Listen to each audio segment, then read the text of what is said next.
दोस्तों पीसीबी एक डिस्कशन में चल रही है कि पाकिस्तान के नेशनल क्रिकेटर्स के लिए सेंट्रल कॉन्ट्रैक्ट में कौन कौन से खिलाड़ी शामिल होंगे।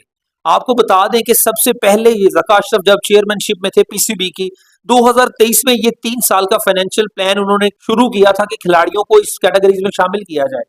अब आपके सामने यहाँ पर एक लिस्ट नजर आ रही होगी। 2024 और 2025 में सिर्फ 25 खिलाड़ियों को सेंट्रल कॉन्ट्रैक्ट दिया गया और 4 किस्म की कैटेगरी थी, category A, category B, category C और कैटेगरी डी। कैटेगरी डी में सबसे ज्यादा खिलाड़ी थे जिसमें 11 खिलाड़ी शामिल हैं और कैटेगरी ए में 2 खिलाड़ी शामिल थे।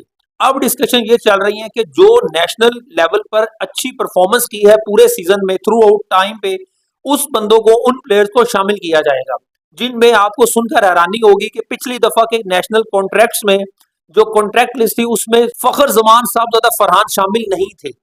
अब फखर जमान, साहबजादा फरहान, फहीम अशरफ, हसन अली, इनको शामिल करने पर गौर किया जा रहा है क्योंकि इनकी परफॉर्मेंस बहुत ही उम्दा है।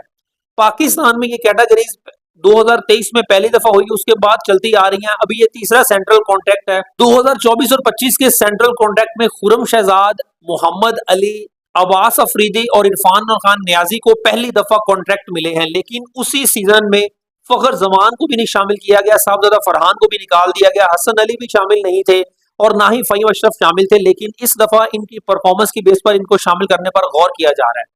आपकी क्या राय है, कौन कौन होगा कैटेगरी ए में? क्योंकि हर कैटेगरी की ज्यादा फीस होती है, ज्यादा सैलरी होती है। 2024 और 25 का सेंट्रल कॉन्ट्रैक्ट 30 जून को खत्म होगा, इसीलिए मोहसिन नकवी साहब डिस्कशंस में हैं कि जो नए खिलाड़ी हमने शामिल करने हैं वो कौन कौन से होंगे। यहाँ पर आपको बड़ी अपडेट दे दे कि कोई मेजर चेंज नहीं होगा लिस्ट में।